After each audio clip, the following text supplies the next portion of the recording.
러시아 공군이 무너지고 있습니다. 지금 이 순간에도 전투기들이 공중에서 고장나고 있습니다. 엔진이 멈추고 있습니다. 이륙 중 폭탄이 항공기에서 떨어집니다. 그리고 어떤 경우에는 우크라이나가 한 발도 쏘지 않았는데도 러시아가 전투기를 잃고 있습니다. 이 공군은 하늘을 지배할 것으로 예상됐던 부대입니다. 하지만 실제로는 스스로 무너지고 있습니다. 그리고 이것이 푸틴이 숨길 수 없는 역사적인 실패가 되는 이유입니다. 왜냐하면 러시아가 2022년 2월에 이른바 특별 군사작전을 시작했을 때 공중전의 결과는 불가피해 보였기 때문입니다. 서방 분석가들은 러시아가 며칠 내에 공중 우위를 확보할 것으로 봤습니다. 러시아 항공우주군은 약 1,500대의 군용기를 보유한 채 전쟁에 참전했으며 이는 우크라이나의 전쟁 전 전력보다 12배 이상 많은 수치였습니다. 러시아는 SU-35S, SU-30SM, SU-34와 같은 첨단 전투기를 배치했고 장거리 방공망, 전략폭격기, 공중 레이더 시스템으로 이를 지원했습니다. 대부분의 평가는 우크라이나 공군이 일주일도 못 버틸 것으로 봤습니다. 설상가상으로 우크라이나의 항공기들은 노후된 소련 시대 기종들이 뒤섞여 있었고 오랜 기간 자금 부족으로 인해 제대로 정비되지 않은 경우가 많았습니다. 하지만 제공권 장악 과정에서 예상치 못한 일이 벌어졌습니다. 러시아는 실제로 예상보다 훨씬 더 좋지 않은 성과를 보였고 전쟁 4년 동안 공군의 전력이 달마다 점점 더 약화되었습니다. 러시아 항공우주군, 즉 VKS는 이 전쟁의 근본적인 문제를 안고 참전했습니다. 러시아의 군사교리는 방어적 모델 중심으로 구축됐습니다. 러시아 조종사들은 지상 관제사들의 지속적인 지시에 따라 움직이도록 훈련받았으며 적의 저항이 있는 영공에서 공격작전을 주도하기보다는 들어오는 위협을 요격하는 데 중점을 두었습니다. 현대식 지대공 미사일, 휴대용 대공 미사일, 레이더 네트워크, 그리고 점점 더 강력해지는 서방 전투기로 무장한 국가 상공에서 깊숙이 침투하는 임무를 강요받았을 때 러시아 항공전력은 아무리 많은 비행기가 있어도 감출 수 없는 구조적 결함을 드러냈습니다. 우크라이나 방공망을 제압하지 못한 러시아 전투기들은 원거리 공격 전술로 후퇴했습니다. 하지만 임무는 멈추지 않았고 끊임없는 작전이 러시아 항공전력을 소모시키고 있습니다. VKS의 악화되는 상황을 가장 명확하게 보여준 것은 2026년 3월이었습니다. 이때 우크라이나의 오신트 그룹인 오신트 플로우가 2025년 12월 29일부터 2026년 1월 18일까지 단 3주간은 작전을 다룬 러시아군의 기밀비행 안전보고서를 공개했습니다. 이 문서는 모스크바에서 공식적으로 인정받지는 않았지만 진짜 러시아군 내부 보고서의 모든 특징을 가지고 있습니다. 특히 우크라이나의 주장들을 정기적으로 반박하는 러시아 공군의 비공식 텔레그램 채널인 파이터 본보조차도 이 문서에 대해 반박하려 하지 않았습니다. 그리고 이 문서가 드러내는 내용은 충격적입니다. 3주도 채 되지 않는 기간 동안 러시아 군용항공은 최소 18개의 비행장과 기지에서 24건의 개별 사고를 기록했습니다. 하지만 이 사고들은 우크라이나의 러시아 내 드론 공격이라는 대담한 시도에 의한 전투 손실은 아니었습니다. 대신 이 사고들은 거의 대부분 기계적 결함, 승무원 실수, 그리고 구조적 문제로 인해 발생했으며 우크라이나 미사일 한 발도 발사되지 않은 채 항공기가 내려앉게 된 것이었습니다. 그리고 가장 흔한 문제는 기본적인 엔진故障이었습니다. 실제로 기록된 24건의 사고 중 9건은 동일한 두 가지 조종석 경고, 즉 오일 속 금속 조각과 낮은 오일 압력이 포함되어 있었고 그 뒤에는 스로틀 감소, 엔진 정지, 그리고 단일 엔진 비상 착륙이 이어졌습니다. 영향을 받은 항공기는 SU-34와 SU-30SM부터 SU-35S, 그리고 AN-124와 IL-76 같은 수송기까지 다양합니다. 완전히 다른 기체와 서로 다른 기지에서 동일한 고장 유형이 발생했으며 공통된 임무 유형도 없었습니다. 이러한 양상은 러시아 공군 전반에 걸친 체계적인 정비 및 산업 붕괴의 모든 특징을 보여줍니다. 이 문서에서 가장 치명적인 항목은 SU-30SM이 91번 꼬리 번호와 관련된 내용입니다. 2026년 1월 4일 해당 항공기는 비행 중 우측 엔진 오일에서 금속 조각 감지 경보가 발생했고 우측 엔진을 정지시킨 채로 미리로보 공군기지에 단일 엔진으로 착륙했습니다. 닷새 같은 항공기에 대한 보고서에서 동일한 문제가 발생한 것으로 나타났습니다. 같은 엔진, 같은 경보, 같은 단일 엔진으로 미리로보에 착륙했습니다. 러시아가 근본적인 결함을 고치지 않은 채로 수리를 엉망으로 하고 항공기를 다시 현역에 투입했다고 해도 과언이 아닙니다. 항공 전문가 아나톨리 크라부친스키는 2025년 인터뷰에서 더 광범위한 문제를 지적하며 이렇게 설명했습니다. 러시아가 우크라이나의 모토르시치와 이브첸코 프로그레스 엔진 제조업체에 대한 접근권을 잃은 것. 2014년에 이로 인해 러시아 항공산업의 일부, 특히 수송기와 헬리콥터 부대에 심각한 타격을 입혔고 그 이후로 수입 대체 프로그램도 계속 어려움을 겪고 있습니다. SU-30, SME TU-91을 반복적인 고장은 오히려 부대 내 정비와 운용 유지 문제를 적나라하게 보여주는 사례입니다. 그러다가 상황은 황당한 수준으로 치닫게 되었습니다. 2026년 1월 3일 우크라이나를 상대로 전투 임무를 수행하던 수호이 34가 거의 불가능하게 들리는 일을 겪었습니다. 이륙하는 순간 조종사의 명령 없이 FAV-500 유도 활관 폭탄, 이 항공기에서 떨어져 나갔습니다. UMPK 유도 키트가 장착된 이 폭탄은 이륙 방향으로 활주로에서 수백 피트 앞에 떨어졌습니다. 더 충격적인 것은 조종사가 마치 우크라이나를 원거리에서 타격할 탄약 한 발을 방금 잃지 않은 것처럼 아무렇지 않게 임무를 계속 수행했다는 점입니다. 이것은 일회성 사건도 아니었습니다. 감시매체 아스트라는 2026년 3월 5일까지 최소 10개의 러시아 항공폭탄, 이 러시아 또는 러시아 점령지에 떨어진 것을 추적했습니다. 2025년에 최소 143건, 2024년에 165건의 유사한 사건이 있었던 것을 기록한 이후입니다. 러시아의 주요 공격 무기라고 할 수 있는 활공폭탄이 자국 영토에 저절로 떨어지는 빈도가 점점 줄어들고 있는 것으로 드러났습니다. 이 보고서는 또한 2026년 1월 2일 야간 전투 임무를 마치고 점령지 크림반도의 얀코이 기지로 귀환한 Mi-8 헬리콥터에 대해서도 기록하고 있습니다. 꼬리붐 근처에서 2번 큰 폭발음이 들렸고 조종 장치가 완전히 작동하지 않았습니다. 승무원들은 세 번째 접근에서 고정익 항공기 기법으로 헬리콥터를 착륙시켰습니다. 이 방식은 보통 꼬리 로터가 완전히 작동하지 않을 때만 사용하는 매우 위험한 복구법입니다. 비행 후 점검에서 꼬리붐에 가로 세로 거의 1피트짜리 구멍 끊어진 케이블, 파손된 HF 무선 안테나, 납작한 금속 파편이 발견되었습니다. 프린터 용지 크기 정도의 금속 파편이 화물실에서 발견되었는데 이 파편은 미닫이문을 뚫고 조종석의 장갑판을 강타한 것이었습니다. 어신트 플로우는 손상 양상이 우크라이나 공과의 교전이 아니라 러시아 방공 미사일의 파편에 의한 것과 일치한다고 평가했습니다. 다시 말해 러시아 방공군이 자기네 헬리콥터를 격추했을 수도 있다는 뜻입니다. 잠시 이 사실을 곱씹어 보시기 바랍니다.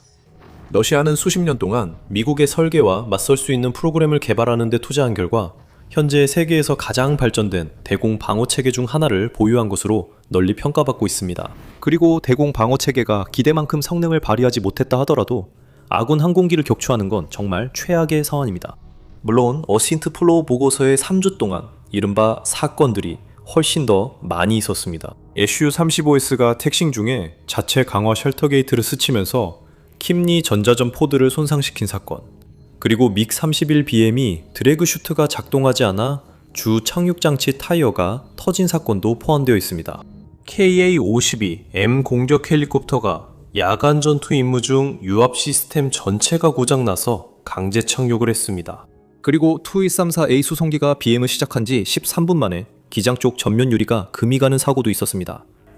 이러한 사고들의 심각성과 공통점을 고려할 때 러시아의 항공기들은 본래 설계되지 않은 조건에서 임무를 수행하고 출격하려 하고 있다고 말할 수 있습니다.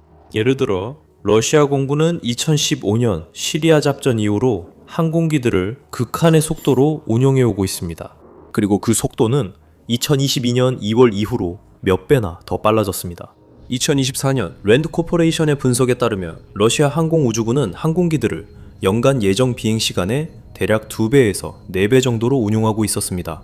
평시 운용 기준으로 SU-35S와 같은 항공기는 약 1000 비행시간마다 세튼 AL-41F1S 엔진에 대해 전체 정비 점검을 받게 됩니다. 하지만 실제 전시 상황에서는 이 항공기는 레이더를 피하기 위해 저고도로 지형을 따라 비행해야 하고 활공폭탄을 투하한 후 우크라이나 영토에서 신속히 벗어나기 위해 애프터버너를 반복적으로 사용하며 적의 대공 방어망을 회피하는 기동도 해야 합니다. 권장 정비 주기가 갑자기 1000 비행시간에서 700, 심지어 500 비행시간으로 줄어듭니다. 랜드는 러시아가 과도한 사용만으로도 연간 약 26대의 항공기를 추정 손실로 잃는다고 봅니다. 추정 손실은 전투 격추가 아니라 금속 피로와 마모로 운항이 중단된 항공기를 뜻합니다. 2023년 말까지 이러한 추정 손실은 이미 약 60대의 기체에 달했습니다. 지금쯤이면 그 수치는 훨씬 더 높아졌을 것입니다. 그리고 러시아에게 상황은 더 나빠집니다. 오픈소스 정보기관 오릭스는 최소 40대의 수호이 34, 최대 8대의 수호이 35, 총 170대 이상의 고정익 항공기와 약 170대의 헬리콥터가 파괴되거나 포획된 것을 시각적으로 확인했습니다. 러시아의 고가치 자산들조차도 예외는 아니었습니다. 우크라이나는 베리에프 A-50U 레이더기를 최소 2대 격추시켰으며 각각의 가격은 약 3억 달러에 달합니다. 미국에서 제공한 패트리어트 지대공 미사일과 소련 시절의 S-200 장거리 미사일 시스템을 조합해 레이더를 끈 비전통적인 미사일 교전 방식으로 운용했습니다. 이 A-50기들은 사실상 대체가 불가능합니다. 러시아는 제재로 인해 필요한 부품을 수입할 수 없고 산업적 생산 능력도 부족하기 때문입니다. 결정타는 2025년 6월에 찾아갔습니다. 우크라이나 드론이 러시아 영토 깊숙이 위치한 5개의 러시아 공군기지, 즉 현역 전략 폭격기가 주둔한 기지들을 타격한 것입니다. 단 하룻밤 사이에 최소 2대의 Tu-22M과 4대의 Tu-95 전략 폭격기가 파괴되거나 심각한 손상을 입었습니다. 이 자산들은 각각 수억 달러의 가치가 있을 뿐만 아니라 러시아가 핵 억제를 통해 힘을 과시하는 주요 수단 중 하나이기도 했습니다. 오퍼레이션 스파이, 스파이더웹 작전은 완성된 항공기뿐만 아니라 러시아의 생산 능력 자체를 겨냥해 총 40여대의 군용기를 손상시키거나 파괴한 것으로 전해졌습니다. 우크라이나가 이러한 목표물을 타격할 수 있는 능력, 그리고 더 중요한 것은 수적으로 우세한 적에 맞서 스스로를 방어할 수 있는 능력이 서방 항공기의 꾸준한 도입으로 크게 강화되었습니다. 2024년 이전까지 우크라이나는 노후된 소련제 미그-29, 수호-27, 수호이-25 전투기들을 운용하고 있었으며 이 기종들은 러시아가 속속들이 알고 있고 전술적 한계도 잘 파악하고 있었습니다. 하지만 네덜란드, 노르웨이, 덴마크, 벨기에에서 F-16 전투기가 인도되기 시작하면서 그 상황이 바뀌기 시작했습니다. 네덜란드는 2025년 5월에만 F-16 전투기 24대를 인도 완료했고 노르웨이는 14대를 제공했으며 덴마크는 19대를 약속했고 벨기에는 2028년까지 추가로 30대를 지원하기로 했습니다. 프랑스도 2025년 내내 미라주 2005 전투기 6대를 추가로 보냈습니다. 그리고 스웨덴은 2025년 10월에 최대 150대의 사르, JAS-39 그리펜 2 전투기 수출을 검토하겠다는 의향서를 발표했습니다. 특히 F-16과 미라주 전투기는 이미 러시아 순항미사일을 요격하는데 실전에서 사용되었습니다. 이 전투기들은 우크라이나의 나토 표전 항공 전자장비, 레이더, 그리고 소련 시대 전투기들이 따라올 수 없었던 가시거리박 미사일 운용 능력을 제공했습니다. 러시아는 이번 전쟁에서 처음으로 대응법을 모르는 전투기들과 마주했습니다. 그러한 불확실성에다가 패트리엇, 네셈스, 아이리스-T 같은 우크라이나의 전방어 네트워크까지 더해지면서 러시아 조종사들은 분쟁 지역 영공에 진입하는 것을 점점 더 꺼리게 되었습니다. 하지만 서방의 장비와 전술이 우크라이나에서 어떻게 큰 변화를 일으키고 있는지 더 알고 싶으시다면 꼭 더 밀리터리 쇼를 구독해주세요. 저희는 전쟁의 모든 전개 상황과 전 세계 지정학적 소식을 다루는 영상을 매일 업로드하고 있습니다. 이제 우크라이나의 항공전자 기술 발전을 넘어서 러시아의 교리적 대응은 기본적으로 서방 분석가들 사이에서 논쟁의 대상이 되어 왔습니다. 기회가 가장 컸던 개전 초기 몇 달 동안 우크라이나 상공에서 제공권을 장악하는 데 실패하는 후 러시아는 우크라이나 상공에서 제공권을 확보할 방법이 없어지자 활공폭탄에 점점 더 의존하게 되었습니다. 이들은 소련 시절 FAB-500, FAB-1500, FAB-3000 폭탄에 간담한 유도장치와 날개 키트를 장착해 항공기가 20-30마일 밖에서 투하 후 안전하게 복귀할 수 있게 합니다. 2023년 초에는 주당 수십 발의 폭탄을 꾸준히 투하하는 것으로 시작했지만 최근 추정에 따르면 2025년 말에는 러시아가 전선 전역에서 하루에 최대 100발의 폭탄을 사용한 것으로 나타났습니다. 이 전략은 우크라이나 진지를 타격하는데 군사적으로 효과적이었습니다. 하지만 활공폭탄 출격이 비행시간이 없어지는 것은 아닙니다. 이륙부터 발사지점 이동, 무기 투하, 기지 복귀까지 모든 과정이 여전히 각 부품의 마모를 누적시킵니다. 러시아는 작전 속도를 유지하면서 조종사들의 위험을 줄이는 방법을 찾았을지 모르지만 엔진의 마모를 줄이는 방법은 찾지 못했습니다. 유출된 비행 안전 보고서는 이를 비극적으로 보여줍니다. 활공폭탄 투하 임무에 주로 사용되는 항공기에서 3주 만에 9건의 엔진 고장이 발생한 것은 노후화된 항공기를 지속 불가능한 속도로 운용한 직접적인 결과입니다. 그리고 러시아의 해당 항공기 교체나 수리 능력도 항공기 자체와 함께 붕괴되고 있습니다. 2025년 11월 왕립합동 군사연구소가 발표한 수호의 생산의 취약점, 보고서는 제조 위기를 자세히 설명했습니다. 러시아는 2022년에 단 9대의 Su-34를 생산했고 2023년에는 13대로 증가했으며 2025년 목표는 겨우 17대에 불과합니다. Su-35S는 2024년에 주문된 12대 중 10대만 인도되었습니다. 따라서 Su-30, Su-34, Su-35 항공기의 연간 총 생산량은 연간 약 20대 수준입니다. 오릭스 보고서 빈도로 볼 때 이는 확인된 전투 손실을 겨우 상쇄할 뿐이며 과다 운용으로 누적되는 추정 손실은 말할 것도 없습니다. 하지만 진짜 문제는 바로 이것입니다. 러시아에 점점 심해지는 고립입니다. 생산은 외국산 공작기계, 특수 전자장비, 숙련 엔지니어에 크게 의존하며 그중 많은 숙련 엔지니어들이 이미 해외로 떠났습니다. 제재로 인해 생산 라인을 유지하는 정밀 제조 장비에 대한 접근이 차단되었습니다. 한 주요 시설에는 2017년에 소디식의 일본산 CNC 기계가 설치되었으며 이 기계들은 10년 동안 정확성을 보장받고 있습니다. 러시아는 이제 이 기계의 교체품과 예비 부품을 합법적으로 구할 수 없으며 시간도 얼마 남지 않았습니다. 2025년 11월 디펜스 매거진에서 설명한 방위산업 위기는 그보다 더 심각합니다. 러시아 방위산업체들은 내부 문서에서 수동 제어 모드라고 표현되는 상태로 운영되고 있습니다. 이는 기업들이 지속가능한 운영을 하는 것이 아니라 위기마다 부채 위기를 관리하고 있다는 완곡한 표현입니다. Su-35부터 Tu-95 폭격기까지 모든 러시아 전투항공기 생산을 감독하는 유나이티드 에어크래프트 코퍼레이션은 대금 미지급으로 인한 수백 건의 소송에 얽혀 있습니다. 방위계약은 2019년에 고정된 가격으로 이행되고 있지만 내부 문서에 따르면 부품 비용은 수십 배, 심지어 100배까지 상승했습니다. 기업들은 납품할 때마다 확정된 손실을 보고 있습니다. 전쟁을 위한 인력 동원으로 인해 생산 라인에서 기술 인력이 빠져나갔습니다. 그리고 과거에 인도, 이집트, 알제리, 베트남 등과 같은 국가에 원가 이하로 국내 납품을 보조하던 수출 시장이 거의 사라졌습니다. 그 결과 제임스타운 재단에 따르면 러시아의 무기 수출은 2021년에서 2024년 사이에 약 92% 급감했습니다. 이집트는 Su-35 계약을 취소했습니다. 인도는 러시아의 Su-57 대신 프랑스의 라파를 선택했습니다. 러시아 항공기의 명목상으로는 여전히 관심을 보이는 국가들조차도 이제는 선택을 재고하기 시작했습니다. 러시아가 납기나 예비 부품 공급을 보장할 수 없다는 점이 분명해졌기 때문입니다.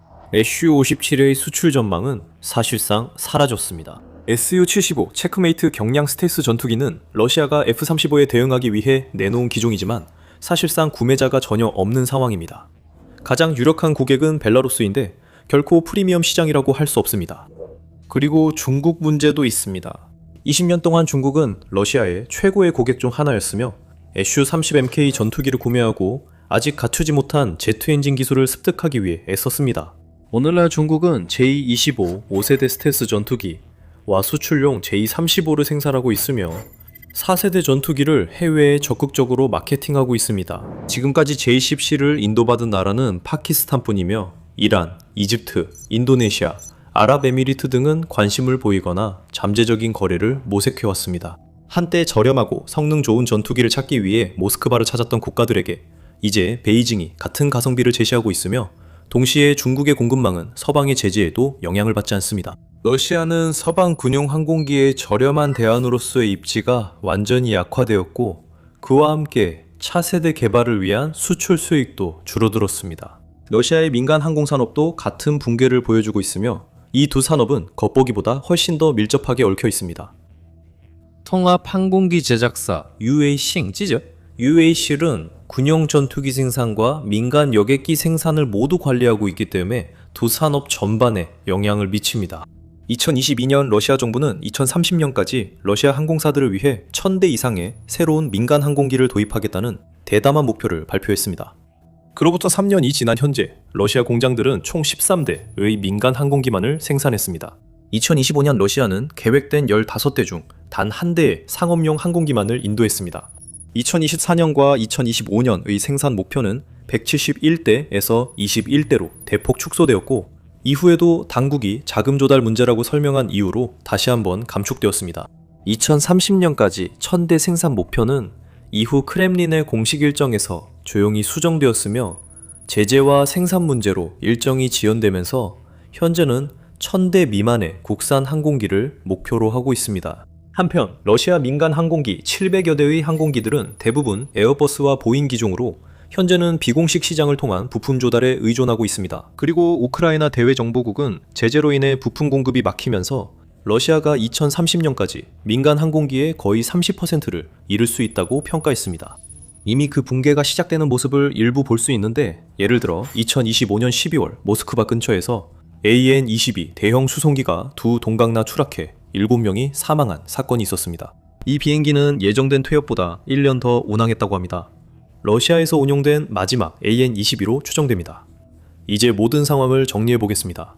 유출된 정비 보고서, 추정된 손실 전망, 생산량, 수출 붕괴, 산업 부채 위기, 인력 도족, 그리고 민간 항공의 붕괴까지. 러시아 항공대가 전쟁에서 지기 시작한 주된 이유는 상대 때문도, 우크라이나 조종사들이 더 많은 출격을 수행하는데 더 능해서도 아닙니다. 오히려 러시아는 전쟁을 끝내기 위해 모든 비행기를 1개 이상으로 혹사시키고 있습니다.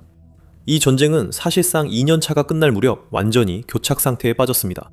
블라디미르 푸틴 러시아 대통령도 이 붕괴를 영원히 숨길 수는 없습니다. 엔진 고장이나 격추된 항공기가 발생할 때마다 손실은 계속해서 누적될 것이고, 우크라이나 정보기관은 이를 포착하는 데 충분히 능숙해져서 반드시 그 손실이 집계되도록 하고 있습니다. 이제 남은 유일한 질문은 전쟁이 끝날 때까지 항공 전력이 얼마나 남아있을지입니다. 하지만 러시아가 붕괴하고 있는 진짜 이유는 공급 문제에만 국한되지 않습니다. 더 자세히 알아보려면 이 영상을 확인해보세요. 우크라이나 전쟁과 세계 군사 문제에 대해 더 알고 싶다면 더 밀리터리 쇼 구독을 잊지 마세요.